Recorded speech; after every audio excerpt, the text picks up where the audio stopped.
Hey kids, it's time for the Dr. Magic Show.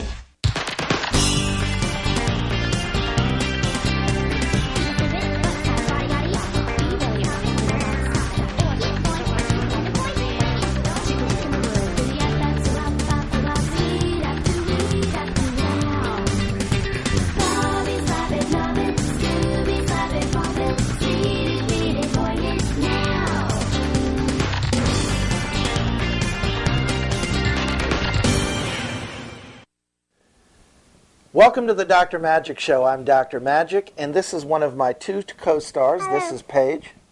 Paige is saying hi to everybody out there. My other co-star, Brandy, will be on the show a little bit later on. And today's show is all about forts and castles. Did you know that, Paige? Oh, when we heard you say castle.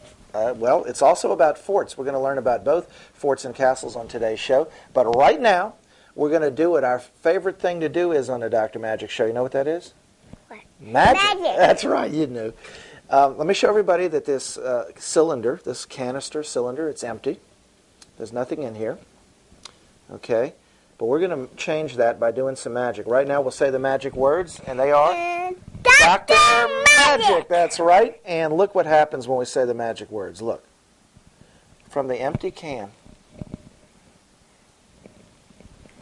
This is the kind of magic trick you might have seen a magician in a king's castle do way back in olden times. Let me show you again that the canister is, of course, empty. Well, we hope you enjoyed that magic trick. We've got a lot more fun planned for you on today's Dr. Magic Show as we look into forts and castles. We'll be back right after these messages.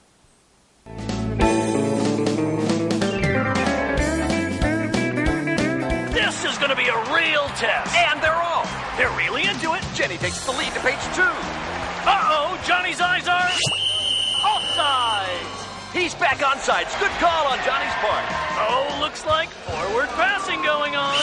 Let's look at that again. No, she'll be completing this one on her own. So get it in your head. Next time you're tempted to cheat, don't. Do the work. Take the test. Listen to the ref in your head. Cheating is a personal foul.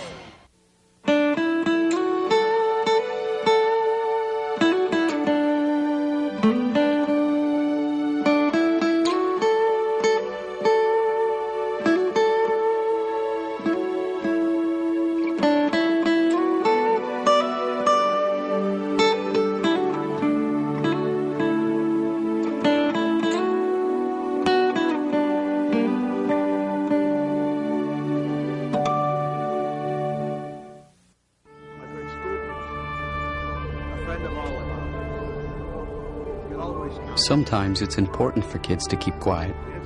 But if you keep quiet about a kid who talks about hurting someone with a gun, some kid could be quiet. Forever.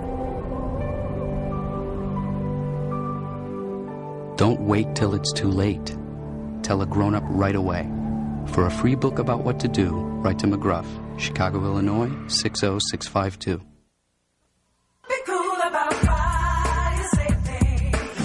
You don't know about the most important thing is where most fires start. It's right in your kitchen. If a kitchen fire starts, don't go running around. Get out of the house, get on safe ground. Only parents should be cooking on the stove, and they should never leave what they're cooking unattended to. Pot holders, dish towels, paper towels, and especially clothing. They should all be kept away from the burners. Gotta be cool. Be cool about fire safety.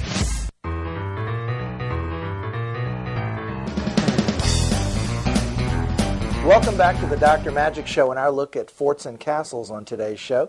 I'm joined by Brandy. Hey, Dr. Magic. And as you might remember, Brandy is Paige's big sister. And she's a veteran of the Dr. Magic Show, and we're glad to have her here. Right now, Brandy and I are going to talk about castles. Brandy, do you know what a castle is? Well, it's kind of like a big fort where kings and queens lived and other royalty. Exactly, that's right.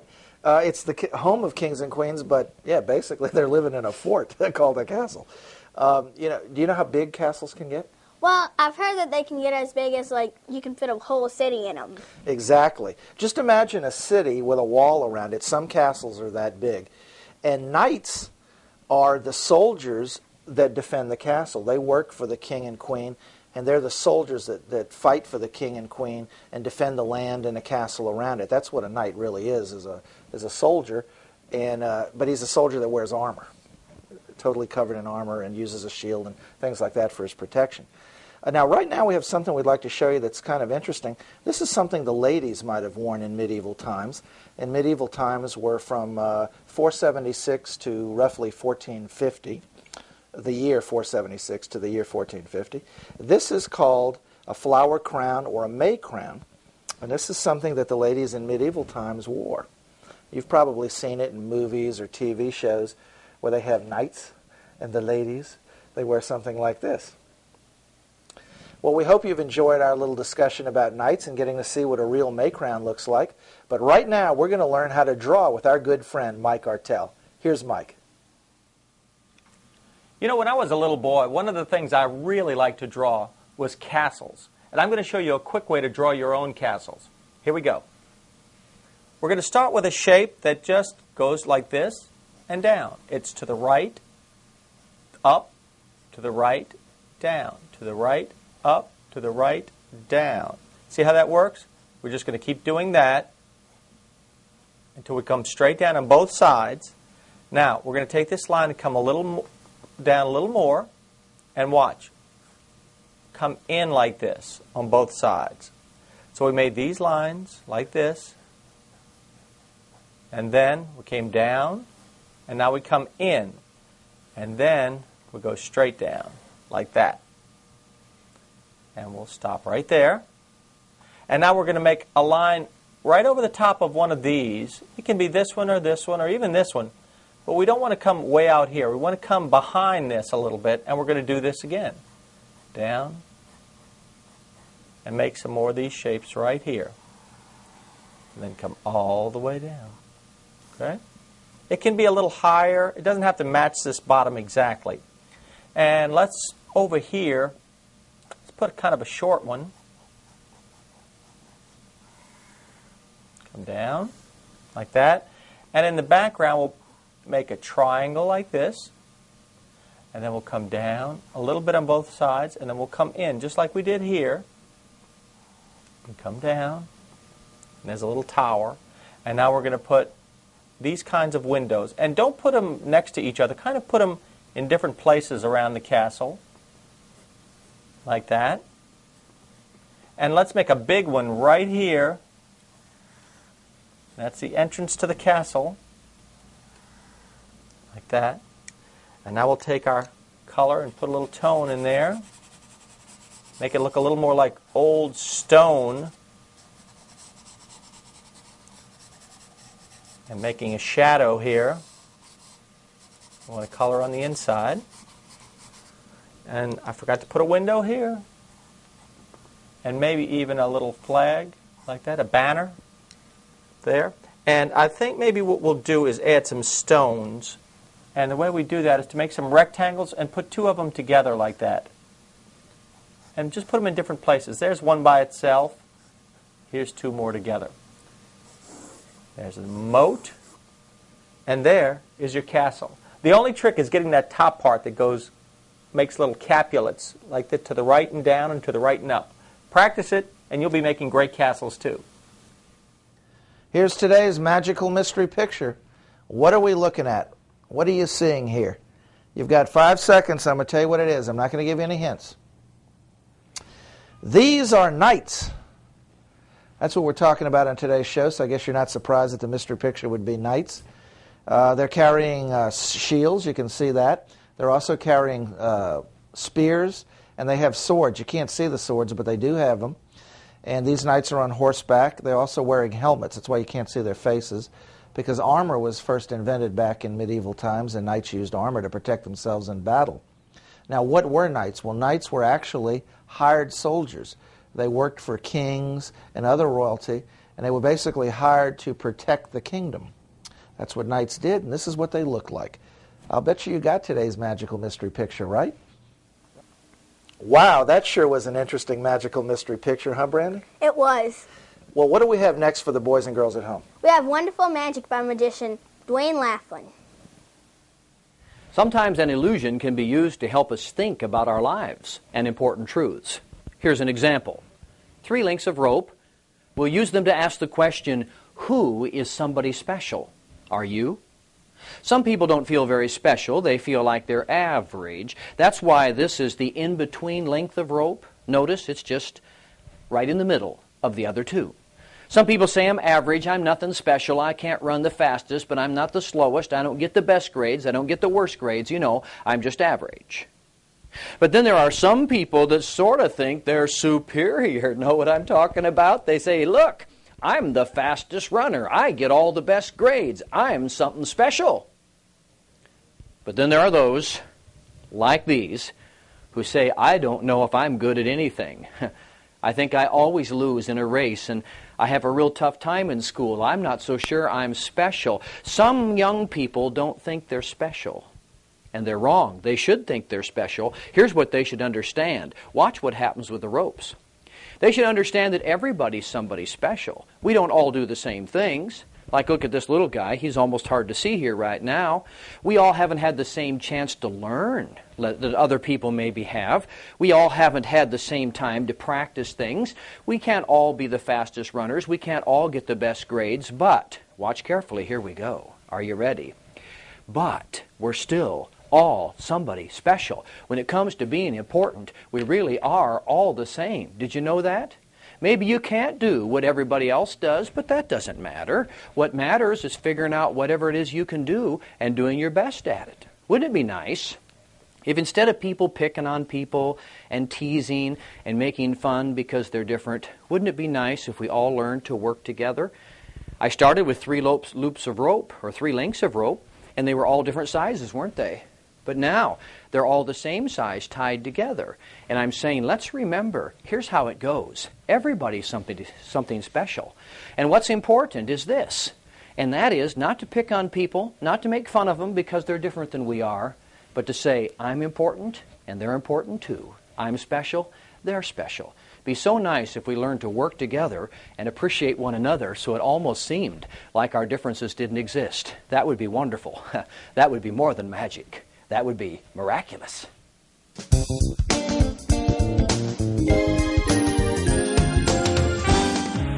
There's a crime being committed here. It's everyone thinking we are criminals. You have the power to help prevent crime. Get involved. Call 1-800-722-TEENS to find out what you can do. It's how we're judged by what we do, not how we look.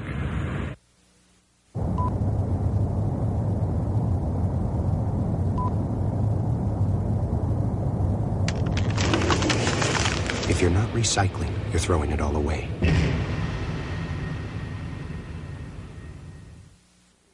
Taisha was one of those kids that grew up witnessing drive-by shootings. She was basically, I'm not going to be afraid to live in my neighborhood.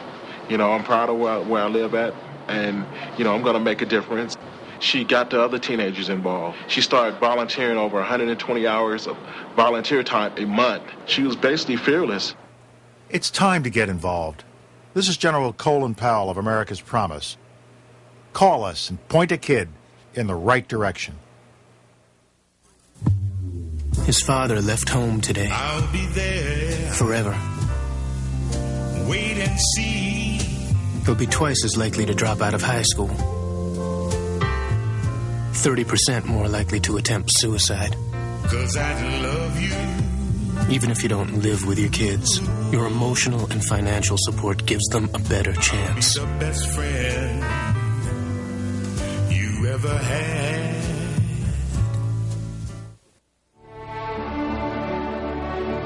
What is a hero? Are heroes born, or are they made? In after-school programs, your kids will uncover hidden strengths, discover they have the power to change their future, and find the hero inside themselves. Let us know you on after-school programs in your area. Call 1-800-USA-LEARN. After-school programs, helping kids find the hero within.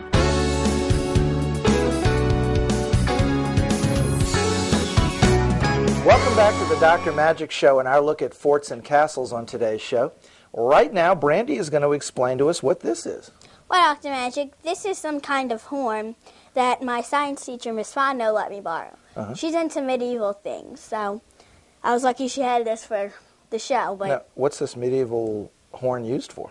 well, it's like a drinking cup. What you do is you put water or any other kind of drink in here, and then you keep it drink in it. there and you drink out of it.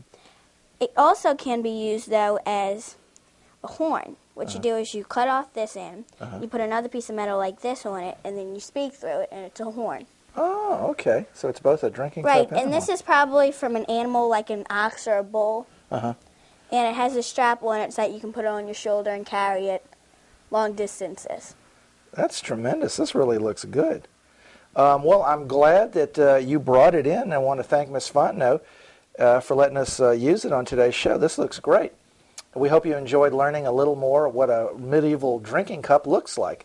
But right now, we're going to have a lot of fun with our good friend, Darcy Guidry. Here's Darcy. Hi, boys and girls. Today on the Dr. Magic Show, we're going to continue doing a lot of balloon things, but now I want to teach you a little technique that's called the pop and twist. I'm actually going to take balloons and twist them, and I'm going to pop them on purpose so we can finish making what we want. Well, being from Lafayette, Louisiana, we have a lot of different types of animals here. So what I'll do today for you, I'll make the alligator, and for the hunters, I'll go ahead and make a deer. So if you're ready, let's get our balloons together, and we're going to start off with the alligator. I like to use a green balloon, so here it is. We're going to blow it up and leave a little tail on it, about 6 inches. Tie it off. Now we'll start the alligator. First we're going to make his nose or his mouth. Then we're going to make a little bubble and twist it to make the top. That's going to make his eyes. We're going to split that in half, and now we have the alligator's eyes. Next we're going to make his neck. Then we're going to make his legs. All right, we're going to do 1, 2, 3 little bubbles here, because remember I told you we're going to pop one in a little while, and that's going to be the one in the middle here, but I'll get to that in just a second. Let me just go ahead and make his body, and now we're going to make his hind legs. Just like the front, we're going to make 3 bubbles, and his other leg. We're going to twist. What we'll do now is we're going to take the back part of this balloon, roll it a little bit to make his tail. Now we're going to take one foot, give it a few twists, the other foot, a few twists, do the same with the front, 3, and twist. Now what I want to do is I want to twist those in half, just to lock the balloon in, because again I'll be popping one of them in a little bit, and that's going to make his legs, and we'll have us an alligator. So, 2, and now. All right, now here it is, boys and girls. I will pop the balloon on purpose now. Here we go. 1, 2. We're going to take it now. We're going to twist his head to the front, straighten his tail, and now we have us an alligator. Now you can actually put the alligator in the bathtub, and he's going to float around on the bubbles. So since we made the alligator, we're going to look at the deer hunters now. I like to make a deer, one of my favorite ones. So we're going to make the deer out of a brown balloon. So we'll take it, blow it up, and tie it off. To start with the deer, we're going to give him a little nose, and now we're going to make his antlers. So I'm going to make a bunch of bubbles to make his antlers. Okay, we're going to twist those together, and I'm going to push his nose through. Now what I want to do, boys and girls, I want to twist one here and one here. Then we're going to twist the opposite side, the same 2 bubbles, like this. Then I'm going to twist those, and here. Now, what we're going to do next is we're going to give the deer his neck. So there's his neck. Then we're going to make one leg and a second leg and twist. Next we're going to make his little body and then his hind legs. Yeah. Now, all we want to do now is we want to pop this balloon here to make his antlers. So here we go. I'm going to pop it on purpose again. So, boys and girls, there we have our little deer. So there it is, our little Louisiana deer and our Louisiana alligator. I hope you're enjoying our show all about forts and castles. But right now, let's go to the old theater and the dressing room of master magician Joe Harrison. Mr. Harrison, do you have a magic trick for us today? Oh, yes, I do. Nice to see you. Welcome good to see you. Backstage. Yes, I happen to have an old chest right here. And we're going to open this up. And Lisa, would you hold on to this for me? By the way, do you happen to have a coin in your pocket? Maybe a nickel, penny, dime, quarter? Something like that? Yeah, I know I have some change. Some right? change? Well, just pick out one of the coins and hand it to me. How's that? Now, I want you to look at the date on the coin. I don't really Okay. want to see it. I did get a glimpse of the coin. Okay. And I have some stickers right here. Would you put the sticker on the other side of the coin? Just take out which color sticker you prefer. And I also want you to put some kind of a mark on that coin. Oh, okay. All Good. right. And I have something here that I'm going to trade you for that. And it is right under everything. A key. Oh, okay. Yes. A key for the coin. Yes. Also, I would like for you to hold, just kind of put that into your hand, or you can put the key on the table if Okay, you put like, the key on the table. and hold this into your hand. All right. And I have here a handkerchief. A big one. Well, it's kind of. Here, hand me your coin right here. All right. We'll just place this under like so. Okay. And what I want you to do is take this in and hold the coin over the glass just like that. Okay. Good. Now, I also have a little box. I want to show you the box that I have right here. Okay. And it has a padlock on it. Now, notice that the padlock is, well, that's the reason for the key. I see. Okay. Now, do we know any magic words? Yes, we do. Yes, we do. On the Dr. Magic Show, the magic words are Dr. Magic. Now, be very still. Drop the coin when you're ready. Okay. Listen. Yes. And has it gone? Yes, it has. It's gone. Completely gone. Wow, where did it go? Where do you think? Do you see that little box down there? Do you see that little key? Yeah. Well, how about taking the key, Okay. opening up the lock, All right. Okay. There you go. Take the lock off. All right. and open up Open the box. Okay. Look inside. There's a coin, a quarter. It's marked on the back. DM for Dr. Magic. Is that your coin? That's exact Look at coin. the date on the front. Yes. That's it? Same date and everything. Same coin. That's amazing. It's magic. That is magic. Boys and girls, a day without magic is a day lost forever. Thank you for coming backstage with us. Thank you for showing us that magic trick. That was great. Oh, thank you.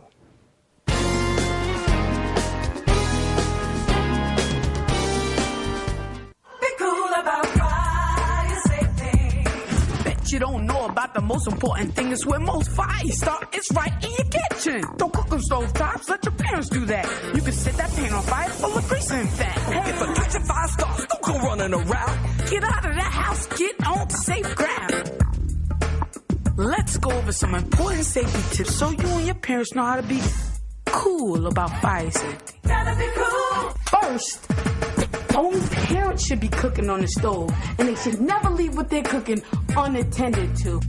Second, make sure your parents know to never leave the handle of a frying pan or a pot sticking out like this. Now look at this. Pot holders, dish towels, paper towels, and especially clothing. They should all be kept away from the burners so they don't catch fire. Gotta be cool. It's cool about fire safety. These kids are in trouble. They're not getting high on drugs or stealing. If they were, you'd do something about it right now. But why is it almost half of all parents who suspect their child has a problem learning wait a year or more before getting help? Why? Kids with learning disabilities are smart. They just learn differently. Call now. The sooner you get help, the better the chance your kid has.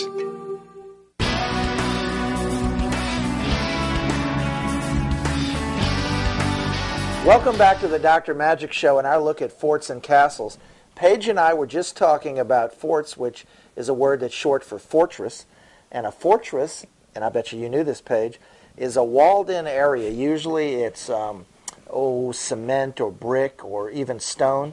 And some forts are made of wood, like when you see the movies of the Wild West and the Indians attacking a fort. Those forts are made of wood. Forts can be made of all kinds of different substances, as long as it's hard and can keep the enemy out, huh? And forts are defended by soldiers, of course, but soldiers use this tool. Do you know what that is? It's a cannon what you use in a war. That's right. It's a cannon, and it To shoots shoot people. Right, it shoots a cannonball, and that helps the soldiers defend a fort. And this is a kind of cannon that might have been used in the late 1800s. It's like in like the war. That's right. Now this is a little toy soldier. Yeah, who was in the war. It would be in the fort. That's right. And this soldier looks like a soldier might have looked in the late 1800s. This looks like the kind of soldier that might have used this cannon in a fort. That's what I thought. That's good. Well, right now we're going to take a look at a magic adventure that Brandy and I had as we visited a real fort. Check this out.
Well, right now we are going to end today's Dr. Magic show, which has been a look at forts and castles, with our favorite thing to end every show with, and that's... a magic trick. That's right. Brandy knows.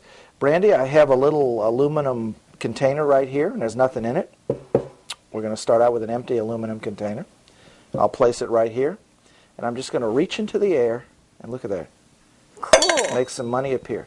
Now, if you could do this trick for real, let me reach in the air and make some more money appear. Hold on, like that. Roll up. Be rich. That's right. You'd have as much money as a medieval king might have had. Now, Brandy, I'm going to reach into your hair, okay? Don't move. Reach into your hair and find some money. I didn't know I had money in my hair. And watch. Look, let me just reach into the air. See, let me show you. My hand's empty. So there's nothing in my hand. Okay, now watch. I'm going to reach into the air, grab a coin, and drop it into the cup. Okay? That's cool. Actually, I think that was 2 coins. Okay, now watch. I'm going to reach over here. You reach in the air like that, just sort of a little. Hope I wasn't too quick for the camera. Look, right there at my fingertips is a coin. Let's see. Is there anything in the bone? No. Let's see. Hold on. Wait. Watch. You watching? Look, there's another coin. Is there anything under your arm? No, I don't think so. Let's see. Here, hold on. Wait, let me see. Look at there. Huh? A king would like to have this kind of money. Unfortunately, this is a magic trick and not real magic. So who gets to keep all the money? The king. That'd be me. We hope you've enjoyed today's Dr. Magic show and our look at forts and castles. And on behalf of my co-star Brandy, this is Dr. Magic. Oh, and my other co-star Paige, don't want to forget her. This is Dr. Magic, wishing that every day of your life was magical. Bye-bye, everybody. Bye.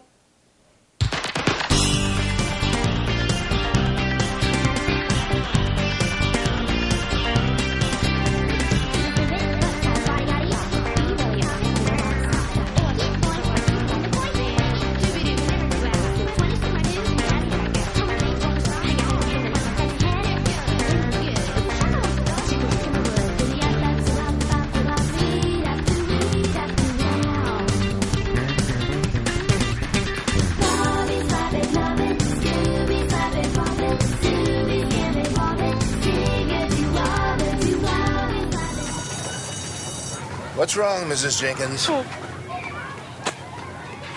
Come on, you can tell me. Well, there's no funding for the new reading program, and I've tried everything and nothing works. It's not fair.